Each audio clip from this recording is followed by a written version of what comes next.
on the kind of the purchase, right? So maybe when it comes to some of the, I would say like distribution aspects and kind of fulfillment of that, do you see that as an opportunity, maybe that you're already kind of venturing into? Or Yeah, it's a huge opportunity. And it's also something that we struggled with a lot when we started because, my co-founder and I, we didn't come from healthcare distribution, right? We both came from big tech. We both came from an unmanaged marketplace, right? At our first startup. And we didn't understand the expectations that doctors had. We said, oh no, if it's 7-day delivery versus 2-day delivery, it's fine, right? They can pay for that at checkout if they want to, have expedited shipping. And it wasn't fine. Like it was preventing our demand from actually making the flywheel go. And we hired a former McKesson executive, Steve Nielsen. He used to be the CEO of McKesson Medical, to join our organization as president back in February. And Steve is just a titan of healthcare distribution. Like any of the cool companies ever, Steve has been the CEO of or on the board of.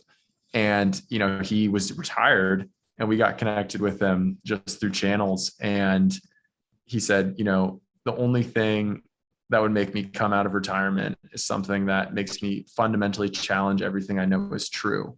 And he's like, I think Bttn might be that exact thing.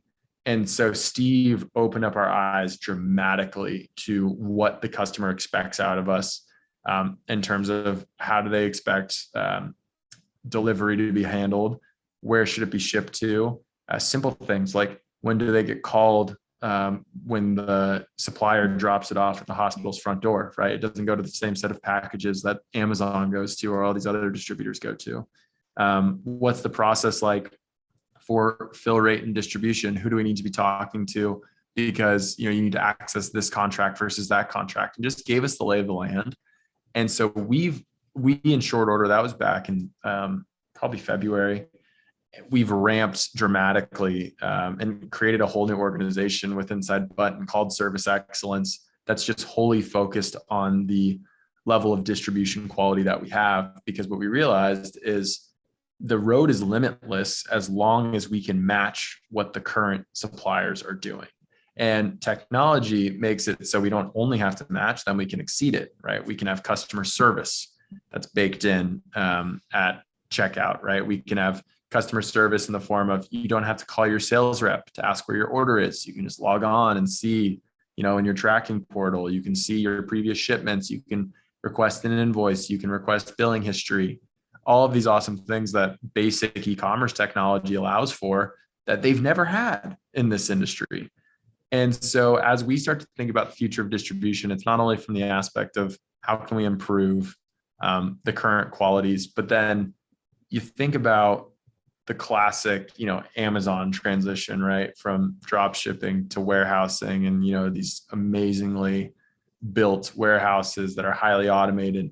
That also doesn't exist in healthcare distribution, right? So there's a huge play for us thinking about distribution and logistics capabilities from the pick, pack, and ship level when we look, maybe a few years into the future. For now, our distributors that handle, Bttn's ordering and processing are phenomenal, and we don't have to carry any inventory expense, right? And we don't have to build warehouses and do, put up with that. So we're totally comfortable with the scale that we're having, but I think in the future, it's something that we'll be forced to look at and say, is there a better way to do this to offer our customers a better experience?